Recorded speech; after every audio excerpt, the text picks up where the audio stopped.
Julián, buenos días, ¿cómo está? Buenos días, profe, ¿qué tal? Bien, gracias.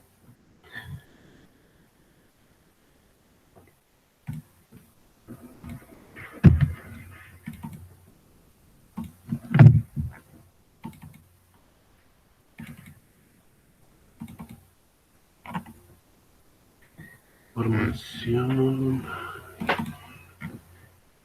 sistemas operativos, documentación, asistencia, sistemas operativos. Bueno, ya estamos a 10.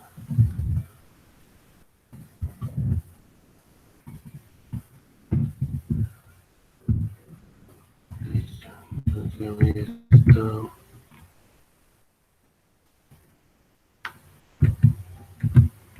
presente Brian. Buenos días, Brian.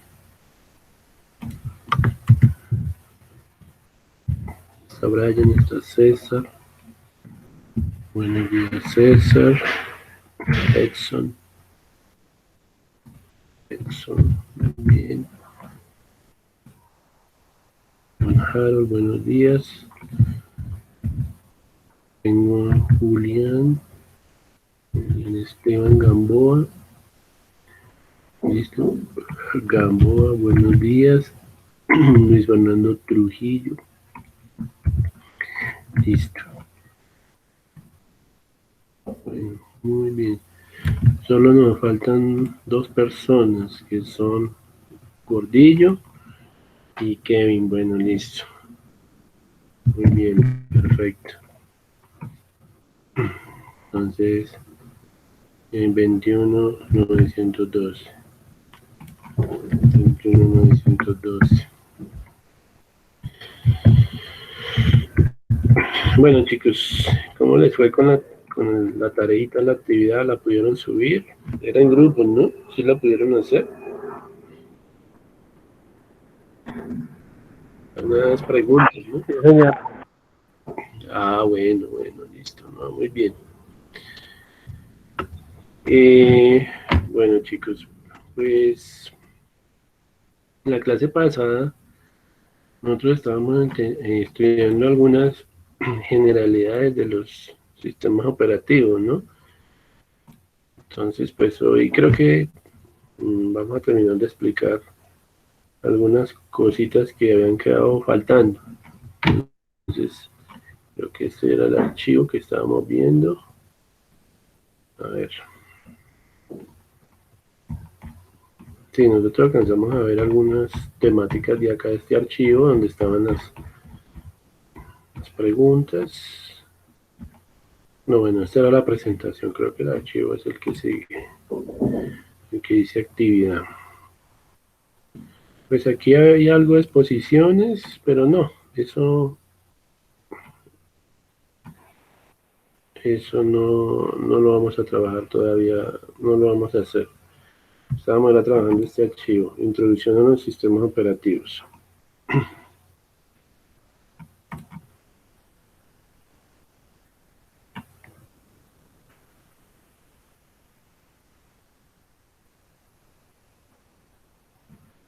A ver si se abre el archivo. Bueno. Sí, esto era lo que veníamos trabajando en la clase anterior. Bueno, listo, lo habíamos quedado. Esto ya, los sistemas en lotes también lo habíamos estado mirando. Sistemas multimedia. Los sistemas multitarea también lo habíamos visto. Y bueno, aquí hay un tema pues que son los sistemas operativos distribuidos. Entonces, pues en la clase pasada les alcancé a aplicar que habían sistemas operativos bajo arquitectura cliente-servidor, ¿no? Entonces, una arquitectura cliente-servidor, muy importante que ustedes comprendan en qué consiste. Lo voy a volver a repasar.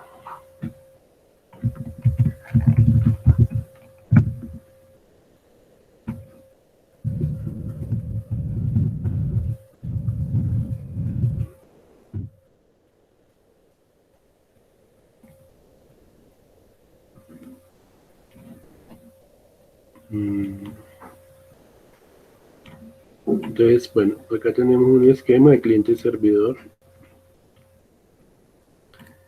Vamos a pasar esta imagen para... Vamos a abrir esta imagen por aquí.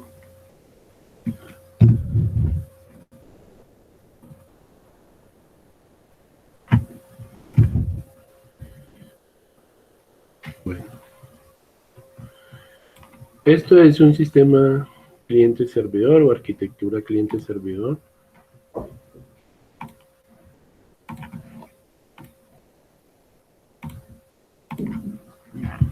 Y la vamos a estar trabajando bastante en esta parte de los sistemas operativos. Y de pronto cuando tengan que hacer proyectos de programación web, pues no todo esto, van a ver que todo eso cumple el enfoque cliente-servidor, ¿sí? Entonces un servidor es esta máquina que ustedes ven aquí en el centro de esta estrella. Y esto es lo que nosotros le llamamos un servidor de hardware, ¿no?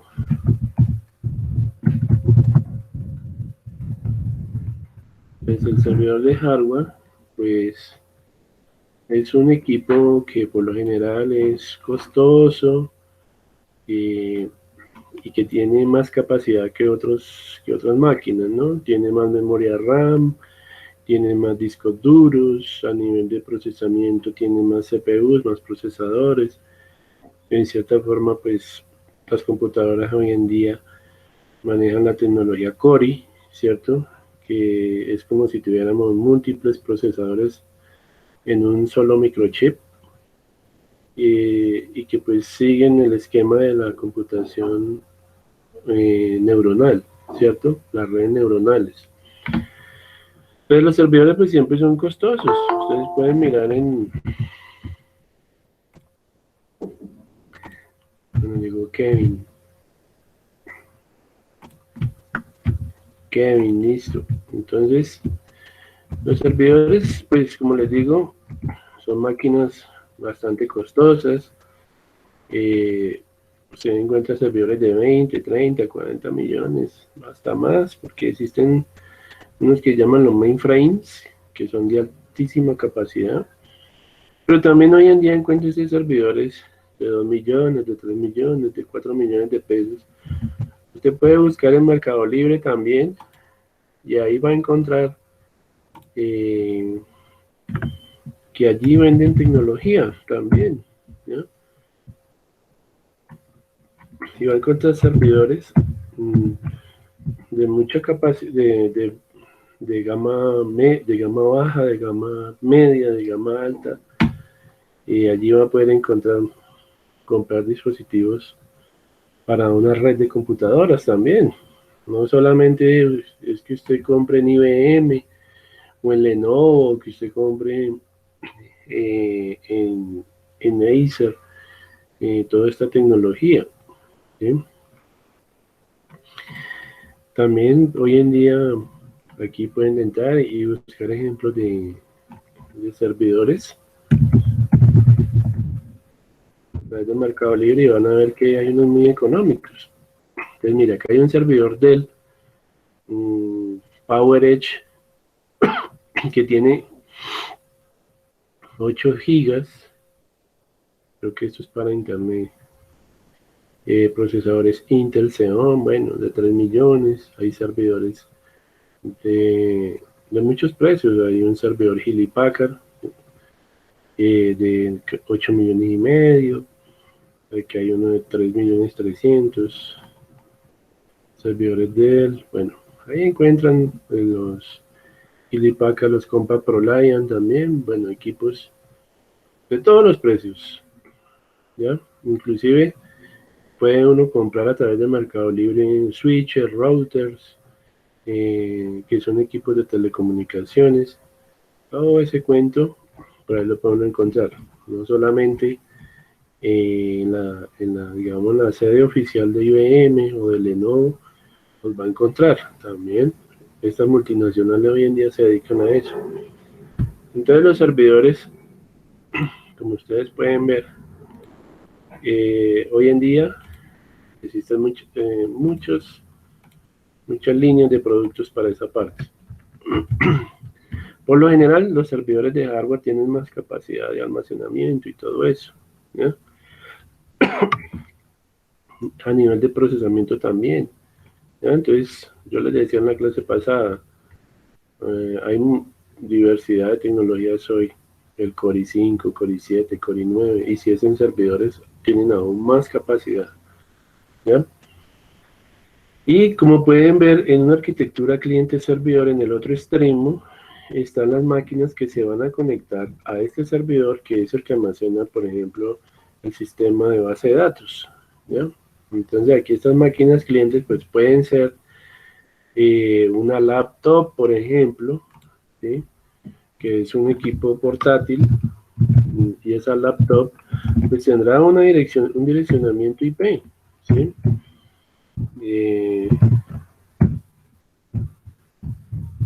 ¿Sí? Cada máquina tiene una IP para identificarse en la red, ¿cierto? Estas máquinas que están en los extremos pueden ser, digamos, máquinas de baja capacidad, como las que vemos en una sala de cómputo, como las que tenemos en nuestro hogar. Esos son equipos que funcionan como máquinas clientes o como terminales o como usuarios, ¿ya? Y se conectan a un equipo servidor, que es el que contiene la información de una organización. Aquí van a estar los repositorios de datos y por lo general en los servidores de hardware se instalan los programas servidores de software, ¿ya?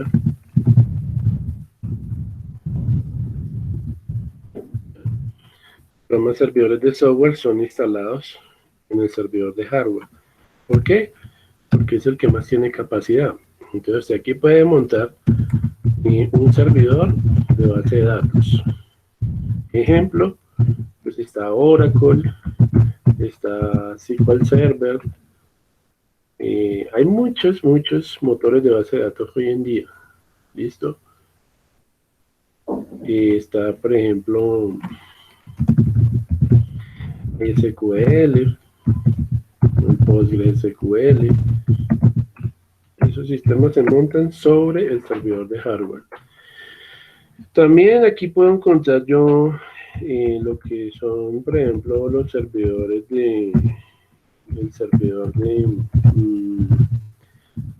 web. Entonces, por lo general, pues aquí se monta, digamos, si tienen páginas web montadas ahí, pues aquí debe de haber un servidor web, que es el programa que muestra las páginas web a través de internet, un servidor Apache, y aquí puede haber, por ejemplo, un Glassfish, por ejemplo, instalado aquí, o un JBoss.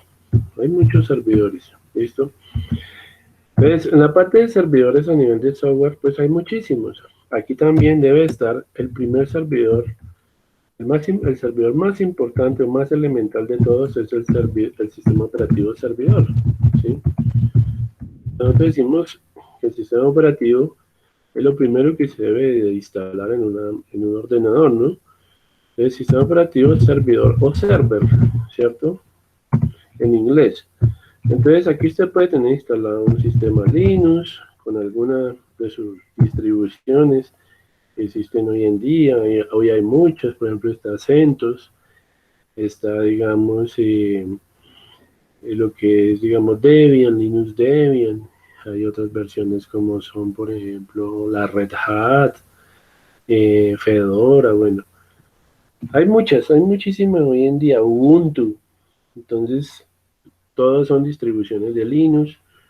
Linux pues deriva de un sistema operativo llamado Unix, que creo que el creador de Unix fue la empresa IBM. Y hay otros sistemas operativos como Solaris, que son Microsystem.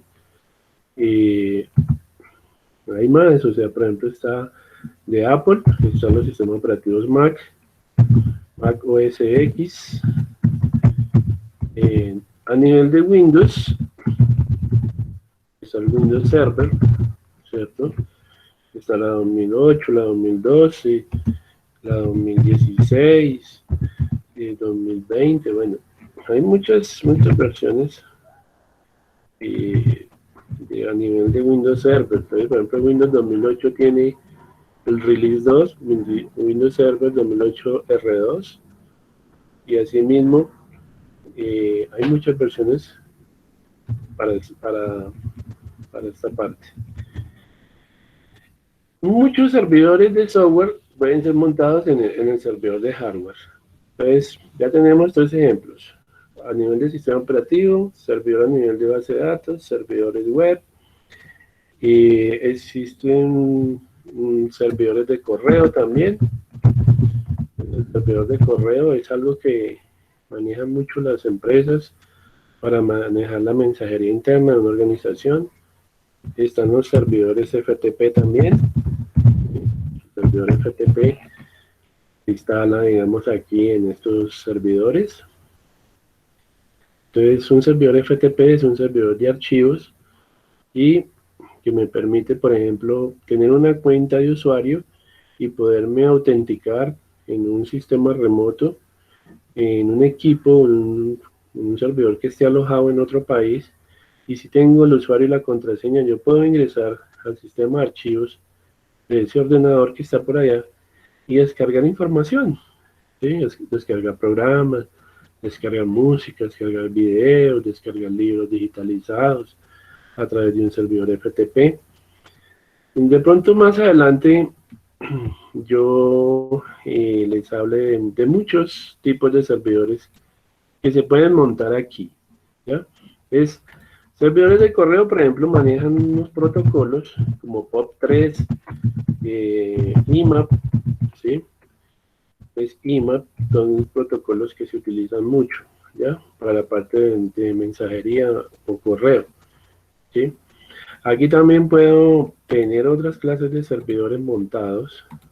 Recuerden que estas máquinas son de alta capacidad y permiten instalar aplicaciones servidoras, ¿ya? Y pues vamos a nombrar algunos. Servidor, por ejemplo, un servidor de impresiones, entonces, que maneje toda la parte de impresoras de una compañía. Entonces hay un software llamado el servidor de impresoras que va a controlar eso. Servidores de streaming también existen hoy en día, ¿sí? De pronto me gustaría que hagamos una exposición en los grupos que tenemos y que cada grupo escogiera unos servidores a nivel de software y lo explicaran, ¿ya? El servidor de hardware es la máquina y servidor de software son aplicaciones de software de más capacidad que deben de instalarse en este equipo que está centralizado y que desde las máquinas clientes o terminales, pues estas máquinas van a solicitar a alguno de estos software servidores que ejecute alguna tarea a nivel de red, ¿sí? Entonces, si es el servidor web, por ejemplo, el servidor web Apache requiere que usted tenga instalado en estas máquinas clientes una aplicación cliente, porque el fabricante siempre le va a dar a usted un cliente, una aplicación cliente y una aplicación servidora para que se puedan comunicar. Entonces, si usted instala aquí Apache como servidor web en este server, pues usted aquí va a instalar, por ejemplo, una aplicación cliente como un navegador de Google Chrome, un navegador de Internet Explorer, un navegador de Mozilla, puede ser Safari, puede ser Opera, no importa qué navegador usted instale, se va a poder conectar a las páginas web que está mostrando Apache o que está mostrando Glassfish aquí en este servidor. ¿Listo? Entonces, el servidor de streaming, ¿cuál es? Entonces, el servidor de streaming, pues puede ser, por ejemplo, lo que hace YouTube, que ellos tienen unos servidores y en esos servidores ellos montan unos videos, montan películas, muchas cosas montan allá. Y el servidor de streaming es un software que permite que mientras usted está ejecutando el video, el usuario que está por allá de forma remota, él de manera simultánea puede estar viendo el video, ¿sí? Él puede estar viendo el video de forma simultánea. Eso no pasaba antes. Antiguamente usted tenía que descargar el video primero para poderlo ver. Hoy en día no. Y eso lo permite, ¿qué? Un servidor de streaming, ¿ya? Stream, ¿qué significa? Eso viene como de la palabra flujo, ¿sí? Y usted va descargando el archivo por partes, o sea, hay un flujo de descarga de ese archivo, un stream, ¿sí? Y usted de manera eh, paralela o sincronizada puede estar viendo el contenido del video. Antiguamente en internet no se podía, antiguamente descargaba primero el video y ahí sí lo podía reproducir. En línea no se podía ver, ¿ya? Y eso lo ha permitido, ¿qué? Pues esa tecnología de streaming, ¿listo? Hay muchos más tipos de servidores que se pueden instalar aquí. A ver, si los busco aquí en internet, vamos a ver si me ayuda me ayuda un poquito en el internet.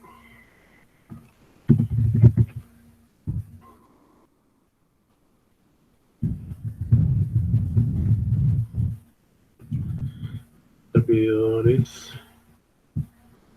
tipos de servidores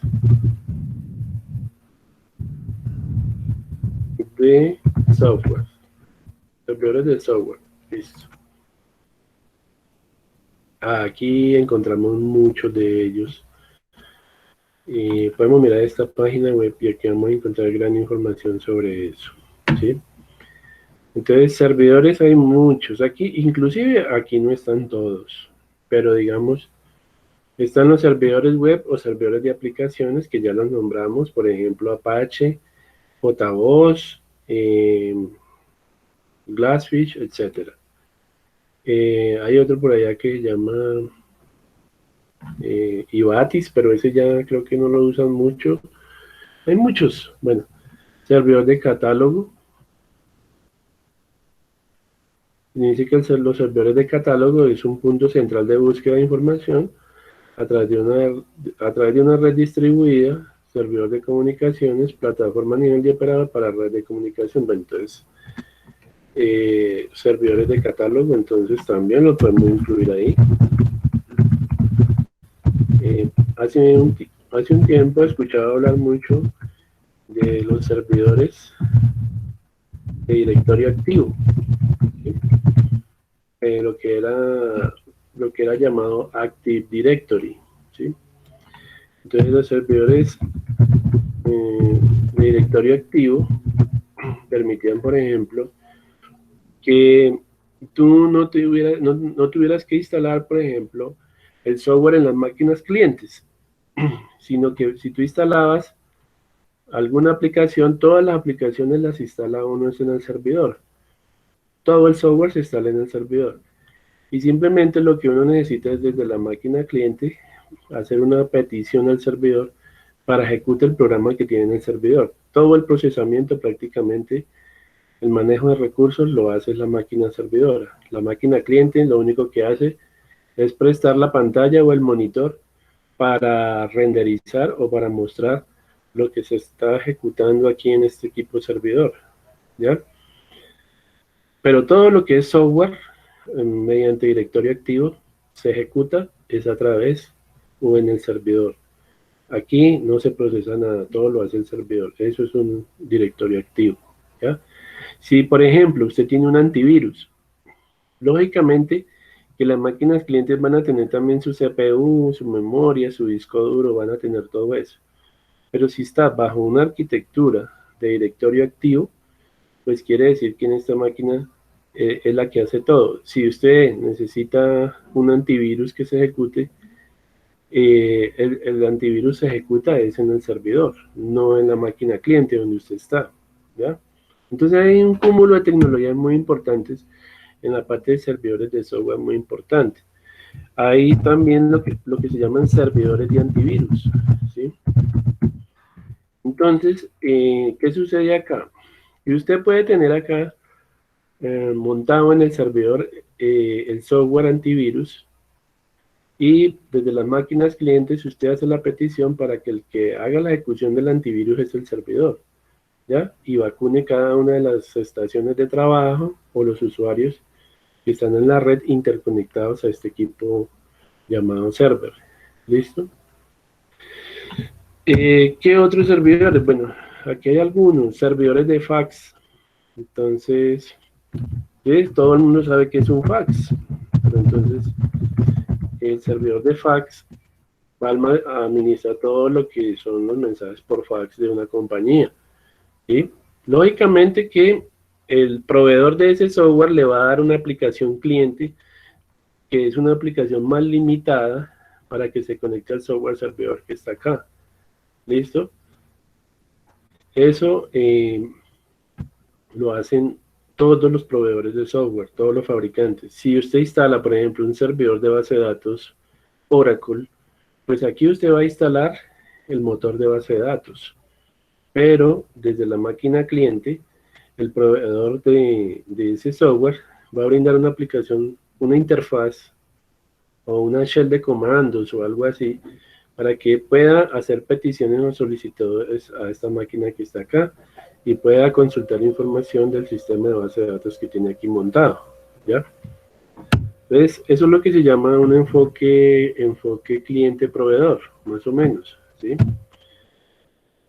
Entonces, hay un proveedor que es el servidor y hay un cliente que es la terminal que está en el otro extremo, ¿ya? Entonces, para acá lo podemos colocar, es que esto cumple con ese enfoque cliente-proveedor. Es una aplicación cliente y una aplicación en el servidor, que es una aplicación que sirve de proveedor. ¿Qué provee? Pues servicios, datos, ¿ya? Bueno, entonces, pues acá hay muchas más. El servidor de juegos, entonces hay servidores de videojuegos también. Entonces, cuando ustedes juegan, pues, yo sé que a muchos de ustedes les encanta jugar a través de internet, ¿cierto? Y les gusta jugar en línea con muchos amigos. Y bueno, hay muchos jueguitos allá que pues yo ya he olvidado. Acá el hijo mío sí mantiene jugando a toda hora. Eh, y él pues se conecta ahí en línea con muchos competidores y todo eso lo gestiona ¿qué? O sea, el hecho de que ellos puedan jugar a través de internet, eso es gestionado por un servidor de videojuegos, ¿ya? Alguien va y instala ese servidor allá y todos se pueden conectar en línea al servidor de videojuegos, ¿ya? Se puede montar también un servidor proxy. Entonces, los servidores proxy los manejamos aquí. Y el servidor proxy, ¿para qué nos sirve? Entonces, el proxy es un software que es el que le da el acceso a internet a los equipos que se encuentran en una red LAN, por ejemplo, ¿ya? Ustedes ya saben que a nivel de redes hay una tipología, ¿no? Entonces están las redes LAN, que son redes de área local, las redes MAN, que son las redes de área metropolitana, y las redes WAN, que son las redes de área mundial. Y el Internet, pues son las redes GAN, redes de área global. Hay muchos tipos de redes, pero pues hoy no voy a hablar de esa parte. Simplemente es que ustedes entiendan qué es un servidor proxy en una red pequeña o en una red mediana, ¿sí? O en una red de mayor tamaño. El servidor proxy es un software que a través del direccionamiento IP, ustedes saben qué es una dirección IP. Una IP es como lo que ustedes ven acá, un identificador que se le da a cada máquina en la red, que es utilizado por el protocolo TCP/IP para intercomunicar los equipos, sin importar qué arquitectura ellos tengan. Entonces el servidor proxy es el que da el acceso al internet en una red, ¿ya? Entonces, si el servidor proxy no tiene el equipo 168.38.12 configurado dentro de su red de internet, pues este equipo no tendrá salida a internet, ¿ya? Entonces, el servidor proxy en las organizaciones es el que nos bloquea, por ejemplo, y que no permite que los usuarios vean contenido no deseado, ¿cierto? Entonces, si usted va a ingresar a una página clandestina y el servidor proxy la tiene registrada, pues ningún empleado de la compañía va a poder acceder a ese sitio web porque es peligroso, ¿ya? Entonces, el servidor proxy cumple pues algunas funciones de seguridad. ¿Listo? Tenemos los servidores de sonido, o pues también lo llaman los de streaming. YouTube maneja los servidores de streaming, ¿cierto? Que permiten descargar un video y reproducirlo de manera instantánea. Eso es el servidor de streaming. Los servidores de transmisión multimedia o de sonido. Tenemos servidores independientes que funcionan como emuladores, cliente-servidor, servidores web, y pues hay muchos más. Son como 40 tipos de servidores, incluyendo los servidores peer-to-peer,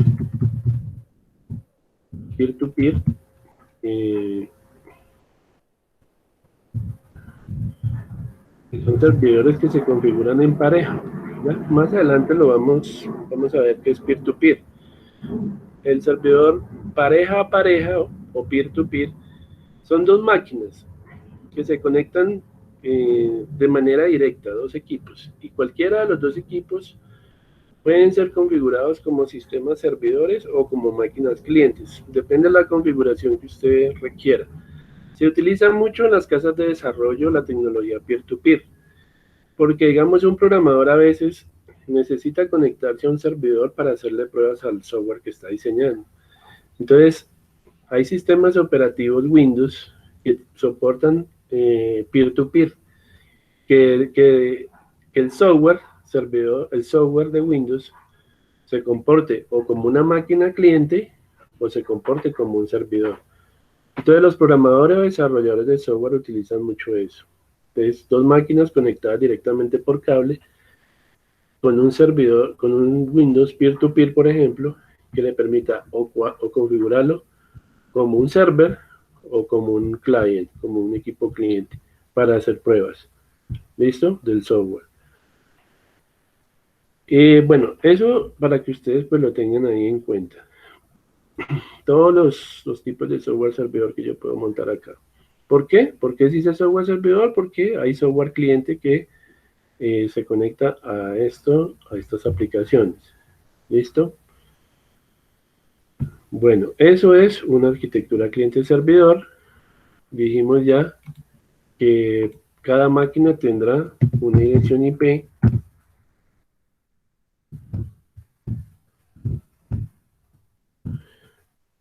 Cada una tendrá su IP en la red y a través de esa IP será accesible o será visible a través de la red. ¿Listo? Sin ese código es como una persona sin cédula. La persona que no tenga una cédula, pues grave, porque como la identifican, digamos, en los sistemas de bases de datos a nivel nacional. ¿Sí? Y lo mismo, las máquinas tienen que tener su propio código, su propio identificador. Bueno, muy bien. Entonces, esto es una red en estrella y los que están en los extremos, pues, consumen recursos del equipo que más tiene capacidad. ¿Listo? Vemos aquí ahora, en los materiales de la guía, que nos van a hablar de lo que es una arquitectura distribuida a nivel de los sistemas operativos. Sistemas operativos distribuidos. Bueno, ¿en qué consiste? Pues ya es algo mucho más amplio que una arquitectura cliente-servidor. Entonces voy a abrir una nueva pestañita acá.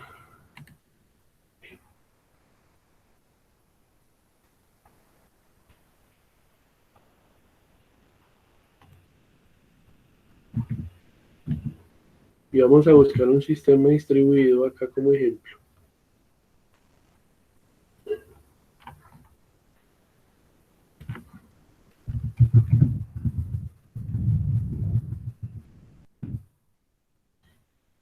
Bueno, listo.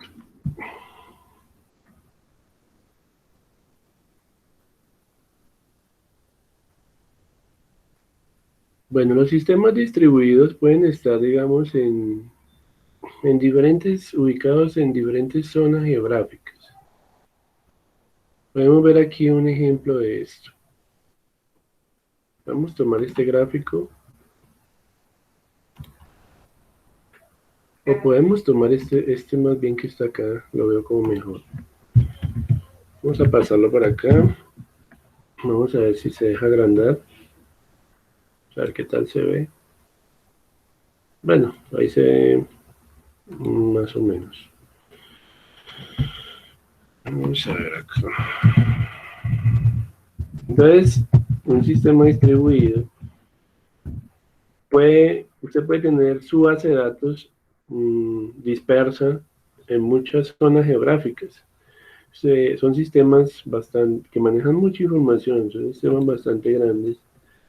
Y usted puede tener una parte de la base de datos o el sistema de información, digamos, en Estados Unidos, otra parte del sistema de información puede estar en Australia, otra parte puede estar en México, pero todas las bases de datos están interconectadas, ¿ya? Eso es un sistema distribuido, ya no es un sistema de arquitectura cliente-servidor que de pronto esté en un solo lugar, sino que todo está distribuido, ¿ya?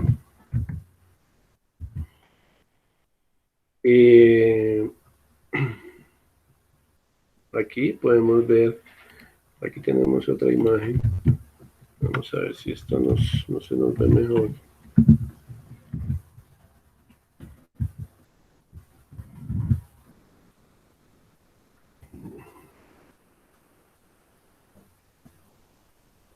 Bueno, este es un sistema, lo podemos ver, arquitectura distribuida. Entonces aquí esto es un diagrama que uno puede generar a través de una herramienta de Cisco Packet Tracer, ¿ya?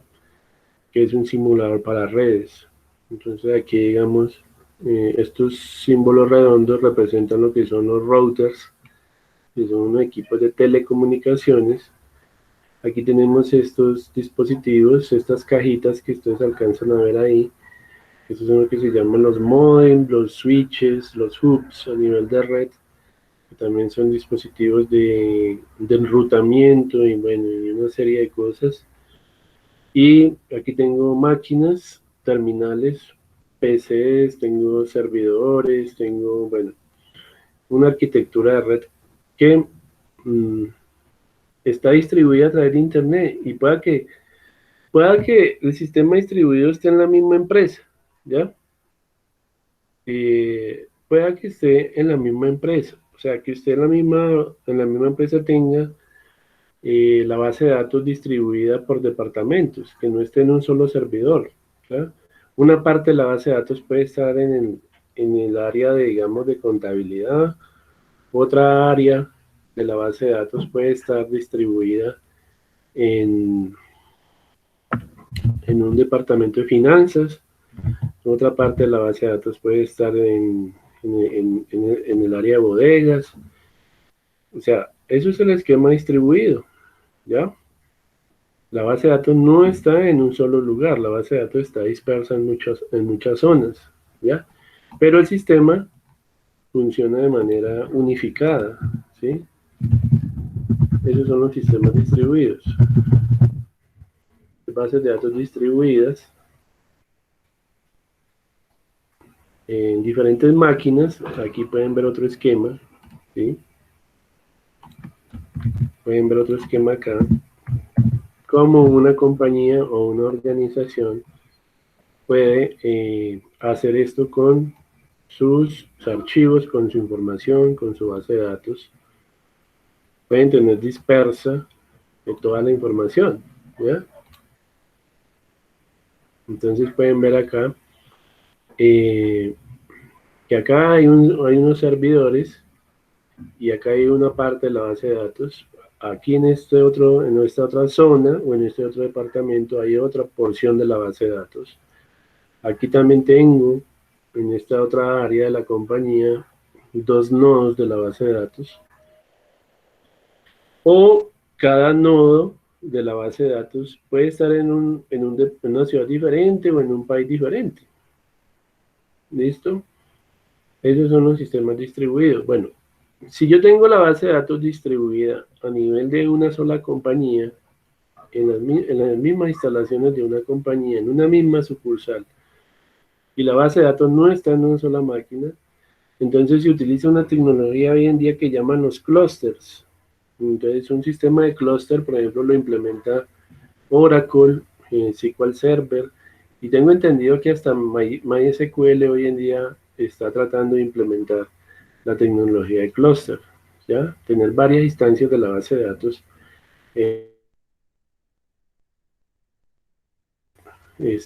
a pesar de estar dispersa, funcione como una sola instancia. Eso es lo que llamo un clúster, ¿ya? Y a nivel de servidores de hardware, por ejemplo, YouTube también maneja la tecnología de clúster, ¿ya? Entonces, ellos tienen unas granjas de servidores, la empresa de YouTube, y manejan, digamos, los servidores en cuchilla, una tecnología eh, que permite que varias CPUs de máquinas servidores se puedan agrupar en un cuarto de telecomunicaciones y manejar un clúster de servidores también, no solo a nivel de base de datos. A nivel de estas torres, a nivel de las torres de las máquinas servidoras, se pueden agrupar todas, se pueden apilar en forma de cuchillas en unos racks de telecomunicaciones que ellos tienen y formar un clúster de servidores también. Eso lo hace YouTube porque ellos manejan muchísima información, demasiada. ¿Listo?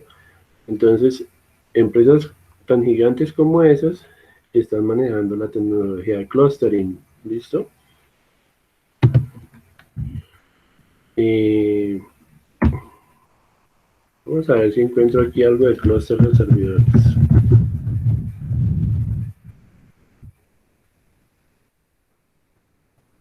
Exacto, mire, aquí pueden ver eh, un esquema de clúster de servidores.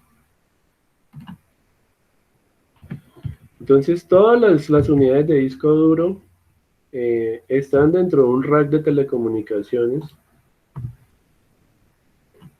y en forma de cuchillas, y allí se guarda toda la información. Entonces pueden ver acá el sistema de clúster. Estos son los cuartos de telecomunicaciones que se utilizan hoy en día. Y dentro, pues están los diferentes, las unidades SAN, por ejemplo. Las unidades SAN son, digamos, como unas unidades que pueden almacenar varios discos duros y que son accesibles a través de red. Aquí pueden ver, digamos, eh, todo lo que son las torres de las máquinas servidoras, y aunque son muchas, funcionan como si fuera una sola torre, ¿ya? Eso es un clúster de servidores y también lo hay a nivel de base de datos. Entonces, para que sepan pues todo lo que se está manejando hoy en día, ¿no? Entonces pueden profundizar más esto en internet. O sea, si les gusta ese tema, en internet hay mucho sobre ello. Eh, Aquí pueden ver un sistema de clúster. Eh, bueno, estos son los data centers que llaman ellos, o los centros de datos, ¿ya? Entonces, es un cuarto especializado en donde ellos instalan todos sus equipos y todo su sistema de almacenamiento. Esto es muy poderoso y muy costoso, solo lo tienen pues empresas como Amazon, como Google, como Microsoft, el mismo IBM. Ellos son los que tienen el dinero para implementar tecnologías de clúster de alto nivel, ¿sí? Entonces ahí pueden ver ustedes cómo es un cuarto donde tienen implementada la tecnología de clúster, ¿no? Eh, Aquí pueden ver otro ejemplo, miren.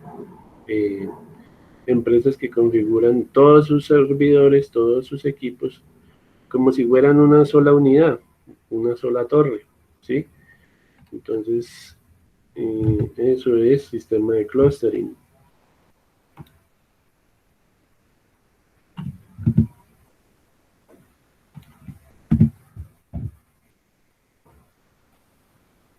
podemos ver esa parte.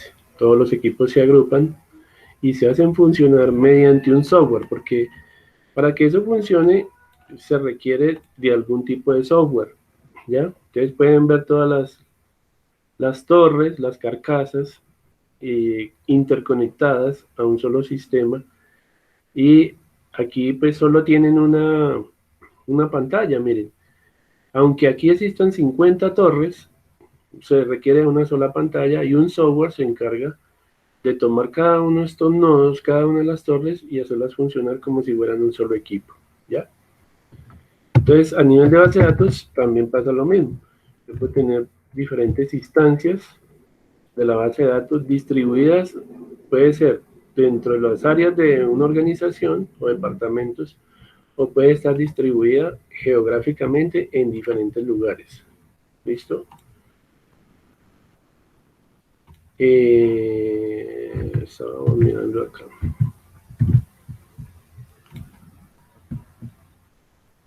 Ok. Aquí tenemos la base de datos o los sistemas distribuidos. Y pues les cuento que cliente, servidor y sistema distribuido no son los únicos que hay. También existen los sistemas empotrados, ¿ya? Digamos, cuando se manejan procesos de automatización industrial y toda esa parte, entonces, que usted necesita, digamos, que a la base de datos llegue información que están generando los sensores, los sistemas sensoriales, digamos lo que son sistemas vulcanológicos, todo eso. Ellos instalan sensores, por ejemplo, en cada cráter, en cada volcán, instalan sensores, digamos, donde se manejan calderas, todo ese tipo de cosas, en las cementeras, en todo eso. Utilizan mucho la parte de sensores de alarma para vigilar edificios, bueno, todo lo que son procesos de automatización industriales y que tienen que hacer lecturas de dispositivos y enviar esa información a una base de datos, de lo que se conoce como los sistemas empotrados, ¿ya? Entonces, ya hemos visto tres arquitecturas: cliente-servidor, distribuida y sistemas empotrados, ¿ya? Entonces, aquí tenemos un clúster de base de datos. La base de datos está dispersa en muchos lugares, ¿listo? Pero funciona como si fuera una sola. Bueno, y eso es una potencia que nos dan también los sistemas operativos, ¿no? Sistemas operativos servidores, ¿no? Bueno, chicos, entonces, no sé si hasta el momento tengan alguna pregunta que hacer.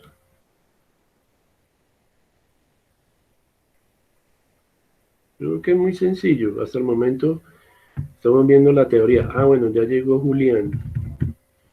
Julián. Listo, Julián. Julián está aquí. Creo que ya están toditos. Muy bien. Bueno. Sigamos mirando, bueno. Entonces nos dicen, bueno, que el sistema distribuido permite distribuir trabajos, tareas, procesos entre un conjunto de procesadores, ¿no? Que ese grupo de procesadores o esa red de procesadores, estamos hablando de las CPU, ¿no? Es lo que decía hace un momento, las tecnologías Cori, Cori 5, Cori, bueno, si miran en internet, investigan mucho sobre esas temáticas. Tecnología Cori de procesamiento, a ver qué nos muestra. Pues esto pues es sacado de las redes neuronales, yo ya lo había mencionado.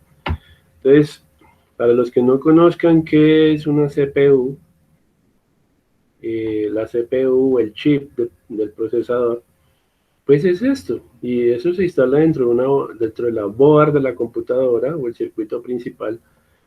El microchip antiguamente solo traía un núcleo, ¿cierto? Core en sí significa núcleo. Entonces aquí tenemos un procesador Intel Core i5, como lo ven ahí, ese es un Core i2, tecnología Quad, ¿cierto? Que trabaja a 2,66 GHz. Esas son las velocidades que manejan. Y pues dentro de un solo chip pueden venir varios núcleos de procesamiento. O sea, pueden venir, es como si vinieran 10 CPU, 20 CPUs internamente. Es una red de neuronas, por así decirlo, y cada una se ocupa de ciertas tareas o de ciertos programas. Entonces usted puede tener varias aplicaciones abiertas a la vez y que estén funcionando en paralelo. Eso es posible gracias a la tecnología Cori, ¿cierto? Que manejan hoy estos dispositivos, ¿no? Cori 5, bueno, Cori 7, bueno, bueno, no sé en qué Cori van, aquí muestran la Cori 9, quiere decir que este chip es como si tuviera 9 núcleos internamente, y al tener núcleos en paralelo funcionando, pues se puede desplegar más aplicaciones si lo desea, y todos los programas están funcionando en paralelo, ¿ya? Acuérdense que vimos sistema monousuarios, multiusuarios, vimos sistemas monotarea, multitarea en la clase anterior, ¿sí? Y pues esto es lo que nos permite. A nivel de servidores, pues trae más núcleos todavía. Una máquina cliente hoy en día maneja hasta 9 núcleos, pero las máquinas servidores pues manejan muchos más núcleos, ¿ya? Listo.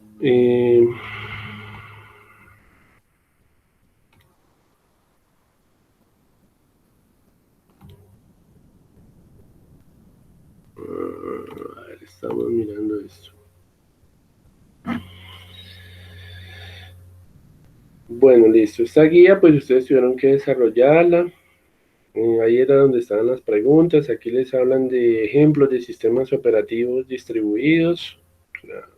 Eh, o sea, para la parte de cliente y servidor hay ciertos sistemas operativos, pero para los sistemas operativos distribuidos hay otros, ¿no?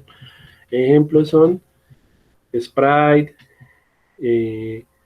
Solaris, Match, Chorus, Sprint, Amoeba, Taos, de diferentes fabricantes, ¿no?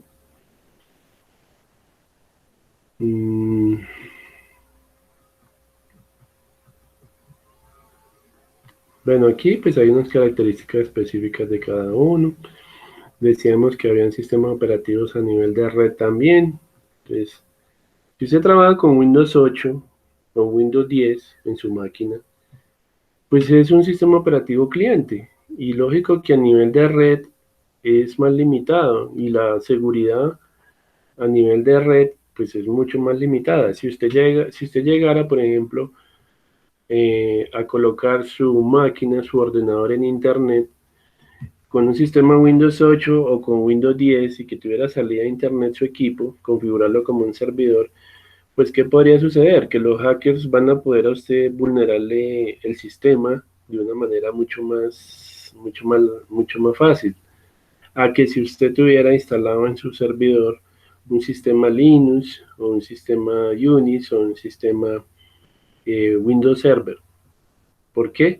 Porque hay sistemas operativos que son muy fuertes en la parte de la seguridad, ¿ya? Entonces, poner un Windows 8 en Internet con información muy importante, información sensible del negocio, pues no es muy conveniente.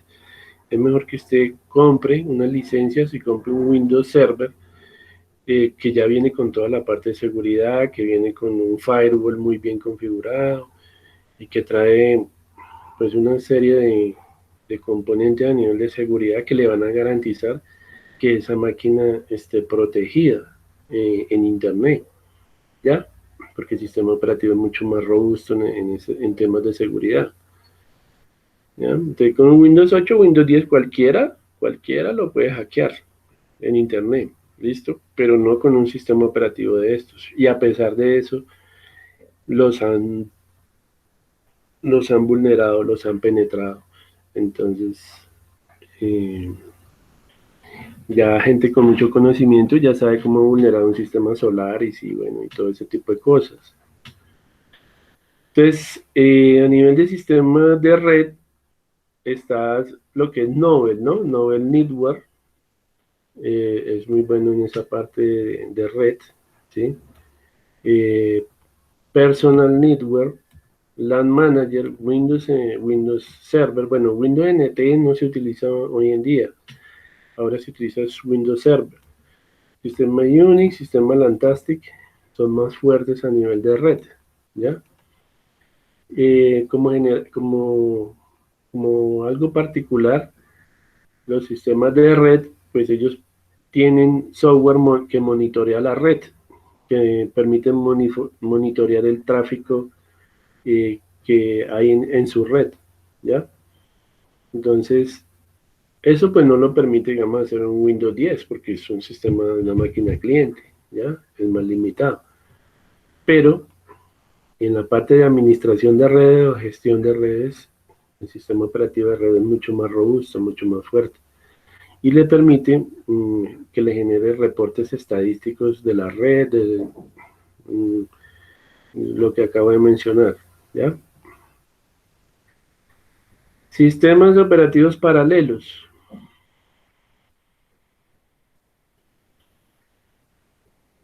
Bueno, los sistemas operativos paralelos se usan cuando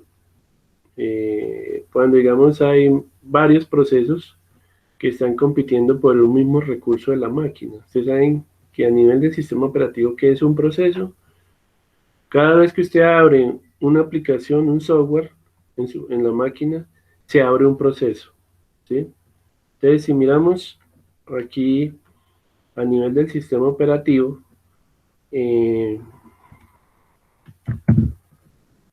vamos a mirar el administrador de tareas de Windows.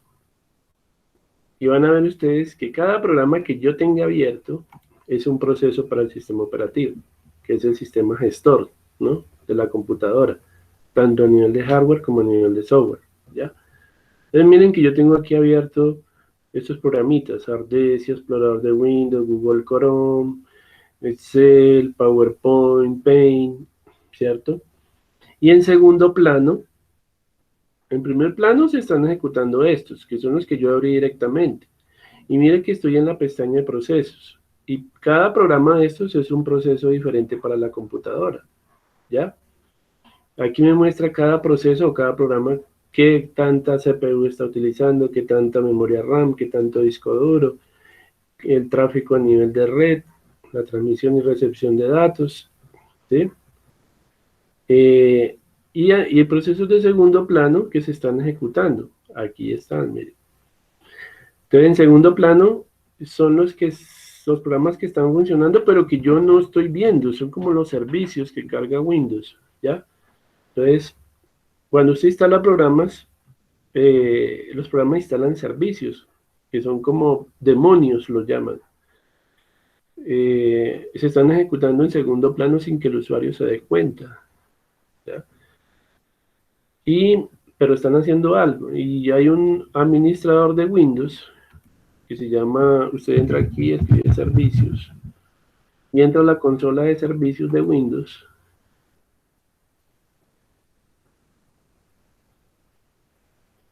Y van a ver que se abre una interfaz que me permite ver todos los servicios que están instalados en el sistema operativo. Entonces, si tiene motores de bases de datos instalados, si tiene aplicaciones de red, servidores de HCP, bueno, aquí aparecen todos los servicios. Y cuando usted instala el programa, él viene y monta unos servicios en el kernel del Windows, en el núcleo del Windows, él instala los servicios. Y cuando usted instala, pues algunos quedan automáticos, que cuando usted prenda el equipo, esos servicios de manera automática se van a cargar apenas inicie Windows, ¿sí? Lógico que eso consume más memoria y recursos. En segundo plano, él estará consumiendo recursos de la computadora. Pero usted tiene la opción de desactivar esos servicios. Si usted ve que no son necesarios, usted entra acá y le da, por ejemplo, clic derecho y le da en propiedades. Y aquí, por acá, encuentra las opciones para activar y desactivar esos servicios. ¿Qué tipo de inicio le quiere dar al servicio? Un inicio manual, un inicio automático, etcétera, ¿sí? O deshabilitar el servicio si no lo requiere. Ustedes han visto que uno instala cosas y y llega y arranca Windows, ay, pero mire que me está arrancando esa ventana tan aburridora que no me deja hacer nada, siempre aparece ahí, y yo no le he dado nada y siempre que cargo Windows se abre esa ventana. Bueno, esos son los servicios que están configurados para que cuando prenda Windows, entonces se empiecen a cargar cosas que ellos necesitan para que el programa funcione. Entonces lo ideal es que uno lo pueda dejar manual el servicio o inactivarlo para que no suceda eso cuando prenda el computador, ¿ya? Entonces son programas demonios que funcionan por allá de manera oculta y que usted a través de la consola de servicios puede venir y buscarlos y pues darles el tipo de arranque que usted quiera. ¿Listo? Bueno, entonces pueden ver que cada programa es tratado como un proceso para la computadora, ¿listo? Y es más, Windows a cada uno de los programas que estén abiertos, que estén en ejecución, les va a dar un PID, un PID, que es un identificador de proceso, un código, ¿sí? Por cada uno de ellos les va a dar un PID o identificador de procesos. ¿Listo? Pues aquí no lo... Mira, aquí sí lo pueden ver. Aquí en servicios, el PID es el identificador que le da a cada proceso que esté en ejecución. ¿Listo? En el momento en que el programa entra en ejecución, Windows le asigna un consecutivo, un código a ese programa para que pueda ser identificado. ¿Listo?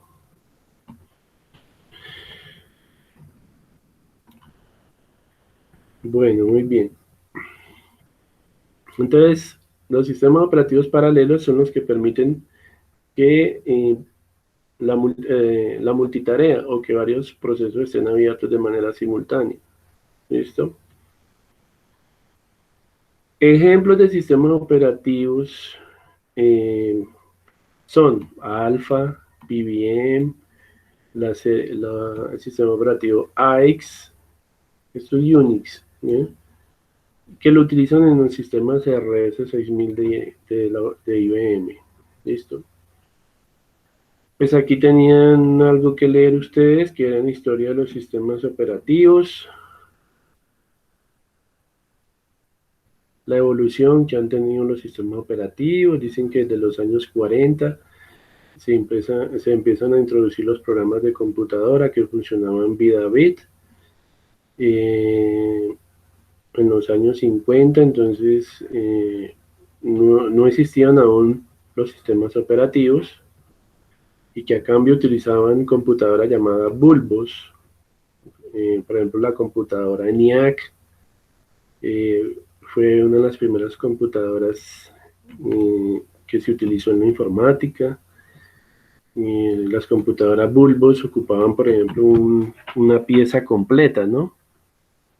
Eran computadoras que funcionaban con tubos al vacío, bueno, y todo eso. Entonces, un computador en ese tiempo era inmenso, o sea, un computador como el que tenemos hoy en día en nuestro escritorio, en los años 40, en los años 50, para usted ver un computador, estaba alojado en una pieza enorme, estaba la computadora, una gran cantidad de tubos y de cables y de cosas, y hoy en día pues ya han podido reducirlas, ¿no? El primer sistema operativo nos dice que fue creado por la empresa IBM, ¿cierto? A principios de los años 50. Esa empresa se llamó General Motors, ¿no? Que ya mucho la han oído mencionar. En los años 60 y 70 ya empiezan a implementar lo que son los sistemas por lotes, ¿cierto? De procesamiento en lote, ¿no? Eso lo explicamos en la clase pasada. Expliqué con un archivo en lotes que se podían colocar comandos de sistema operativo en un solo fichero y programar la computadora para que cuando arrancara, por ejemplo, ejecutara ese archivo en lotes y configurara el, el sistema, el sistema operativo. En los años 80 nos dice que nació el Internet, ¿no? En Estados Unidos. Y a partir de los años 80 empiezan a darse ya los primeros versionamientos a nivel de sistemas operativos. En los años 90 aparece lo que son lo que es la computación distribuida, lo que mencionábamos algún rato, hace algún momento. Bueno, ¿qué más nos dicen acá? Bueno, esto ya tuvieron ustedes que haberlo eh, estudiado. Bueno, en la década de 1950, la década de los 50 y los 60, aparecen los primeros transistores, ¿no? Y los sistemas de procesamiento por lotes. ¿Qué fue lo que hizo que, por ejemplo, las computadoras evolucionaran? Porque las computadoras eran inmensas, ocupaban toda una habitación, todo un cuarto de comunicaciones era ocupado por una sola computadora.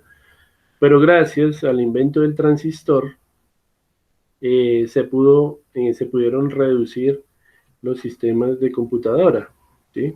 El descubrimiento del transistor fue el que permitió que las computadoras y los dispositivos evolucionaran y que se pudiera reducir de manera significativa el tamaño de los dispositivos electrónicos que se utilizaban en esa época. Entonces, el transistor revolucionó la historia del computador, ¿no? Pues si ustedes buscan aquí,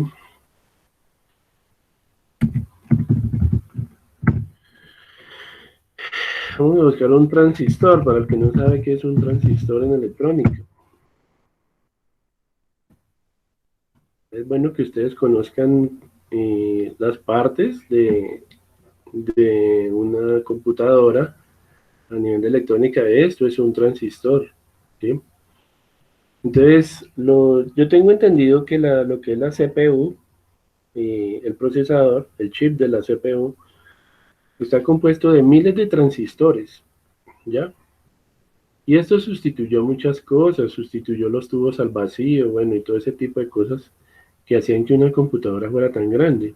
Esto ya simplificó mucho el problema, el descubrimiento de este elemento llamado transistor, ¿ya? Esto fue lo que revolucionó la industria de la computación, ¿listo?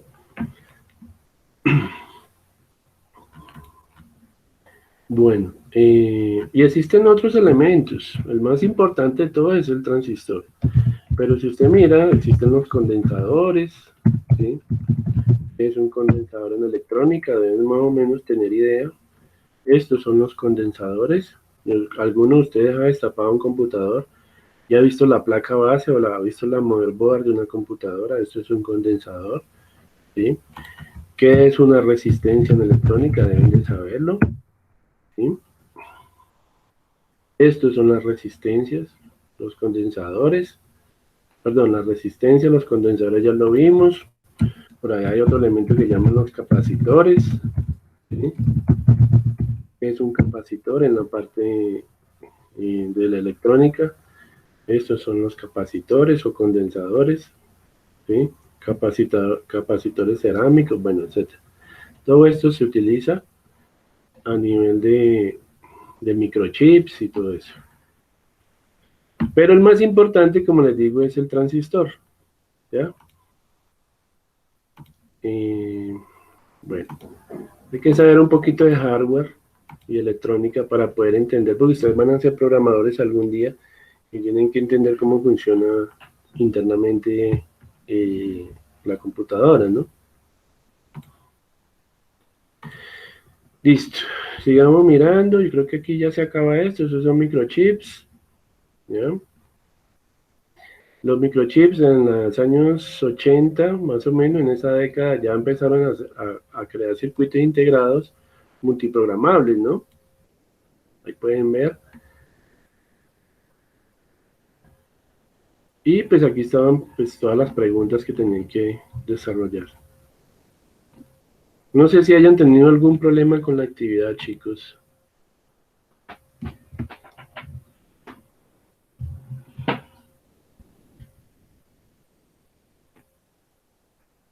No, profe, en nuestro grupo no tuvimos ningún inconveniente. Ah, bueno, listo. Listo, perfecto. Entonces, antiguamente, para almacenar la información, pues no se utilizaban discos duros como hoy en día. Entonces, no sé si han oído hablar, ya se utilizaban lo que eran las cintas perforadas, ¿no? Las cintas perforadas tenían agujeros. Y ahí pueden ver un ejemplo de que es en las computadoras, lo que eran las cintas perforadas. ¿Sí? Y ahí se guardaba la información. Entonces en la computación, miren, ahí pueden ver cintas perforadas, tarjetas perforadas, eso guardaban información, unos y ceros, eso representado para una computadora. De esa manera se guardaba la información en ese tiempo. No es como ahora, que ahora pues existe, digamos, el disco duro y la información se guarda, digamos, es en unas celdas electromagnéticas, son las que guardan la información, que si, digamos, el magnetismo de una celda apunta hacia el norte, entonces eso es un 1, y si apunta hacia el sur, entonces eso es un 0. Si el magnetismo apunta en cierta dirección, la computadora, mediante un sensor, sabe que en esa celda hay un 1, un 0. Antiguamente no era así. Antiguamente, para almacenar los datos se utilizaban cintas perforadas, tarjetas perforadas, y había una cabeza de lectoescritura que iba pasando, un cabezal iba pasando, y si había un agujero, pues decía, eso es un 1 o es un 0. ¿Sí? Así era como se trabajaba hace 60 años, como se guardaba la información. Pero eso no era electromagnético, a cómo funcionan hoy los discos duros. ¿Ya? Entonces, pues eso es la evolución en la historia que ha tenido eso. Eh, bueno, creo que este material pues ya termina ahí. Y por aquí pues ya tenía abierto la otra guía de sistemas operativos de la semana 2. Y también yo creo que la cerré. Bueno.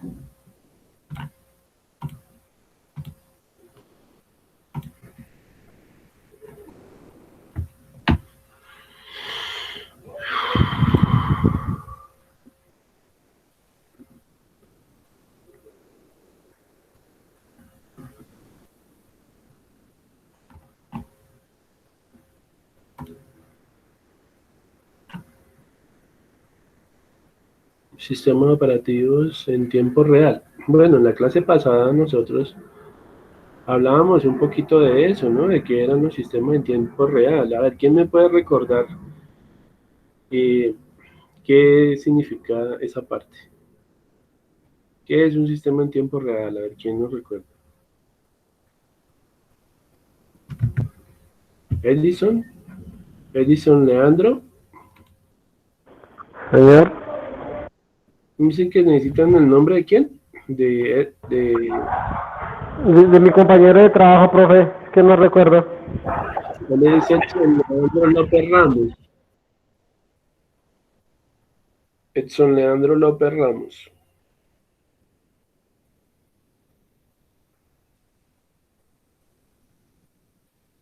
Ahí está el nombre. Acá lo puedes ver.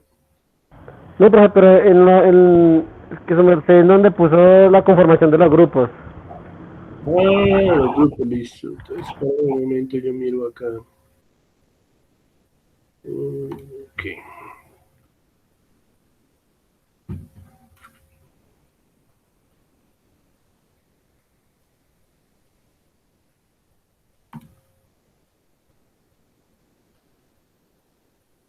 Grupos. Sistemas operativos. Mira, esos son los grupos que tenemos ahora. Grupo 1, grupo 2 y grupo 3. Ahora, profe, gracias. ¿Ryan se encuentra? Edson está con Brian. Vale, profe. Sí, profe, gracias. Listo, muchachos. Bueno. A ver, ¿quién me ayuda? ¿Qué es un sistema en tiempo real?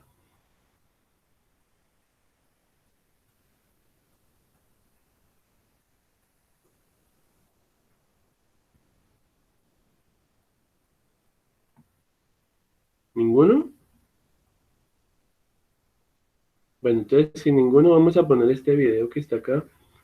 Este video nos explica un poco de eso.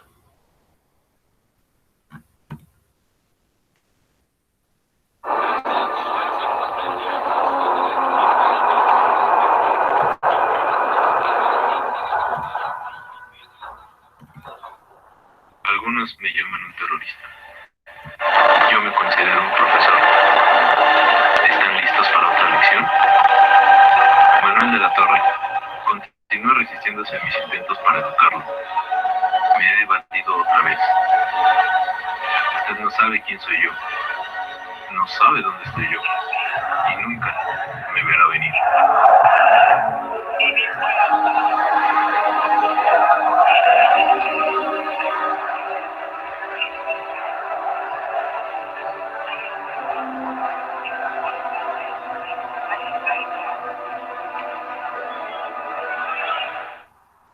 Friday, ¿estás ahí? Para usted, señor, siempre. Estatus de datos personales. Todo parece estar correcto, señor.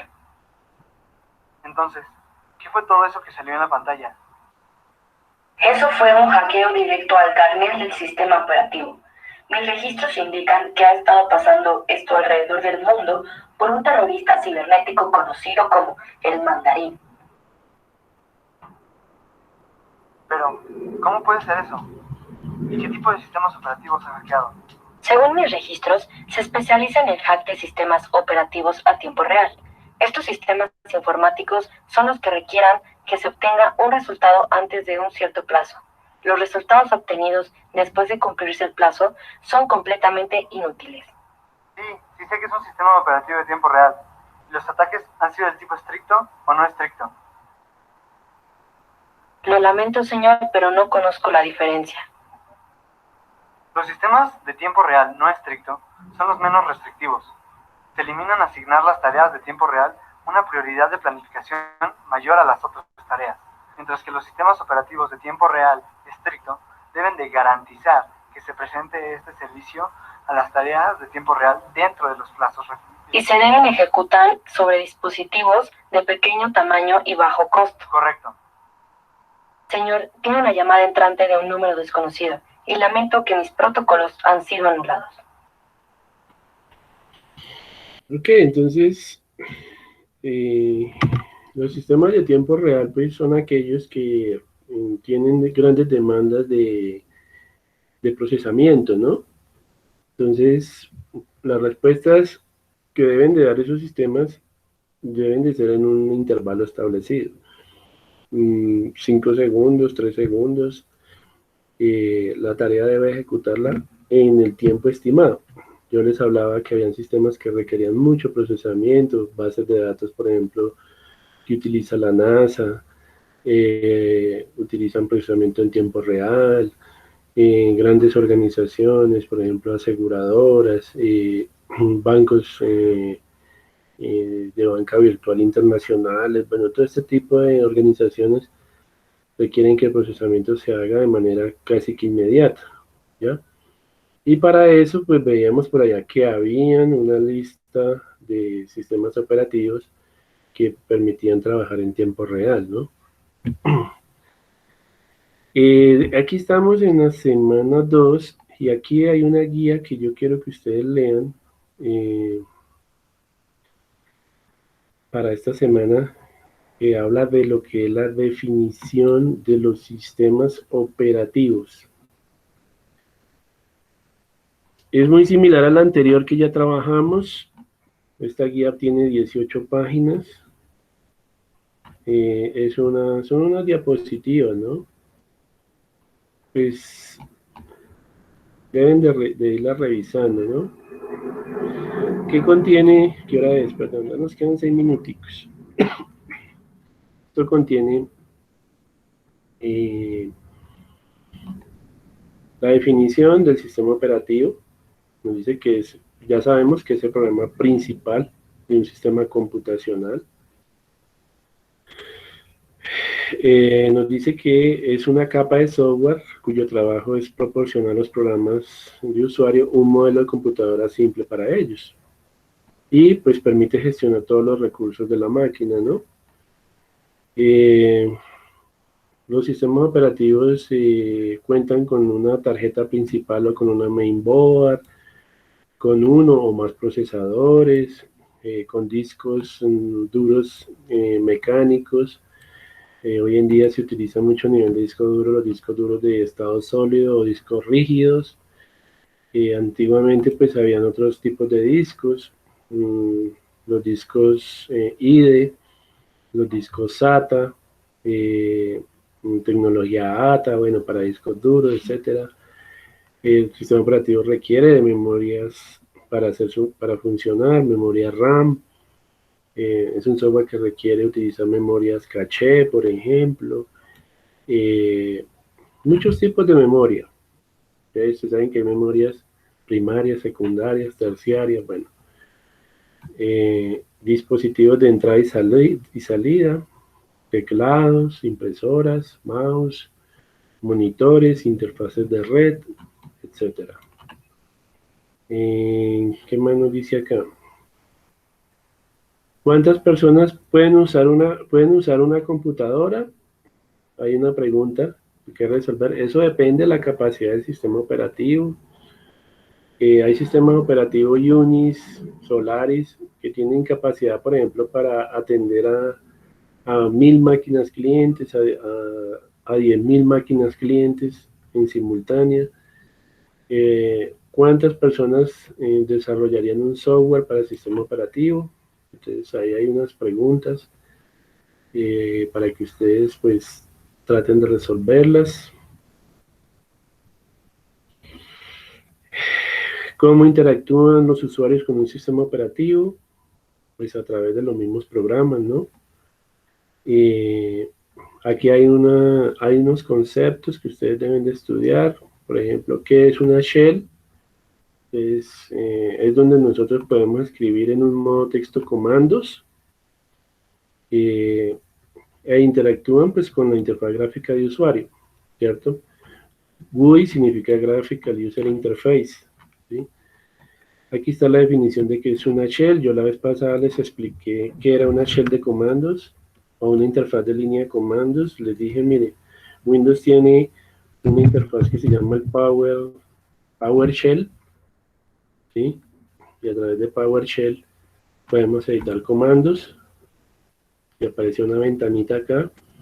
Esto es una shell.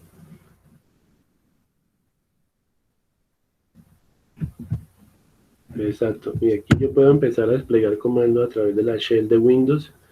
Esta es PowerShell, pero hay otra que se llama CMD, que es la de símbolo del sistema. Y aquí usted puede ya no darle órdenes al sistema operativo a través de una interfaz gráfica, sino a través del modo texto. Entonces aquí yo puedo empezar a escribir comandos de Windows y el sistema igual me tiene que ejecutar las tareas, ¿ya?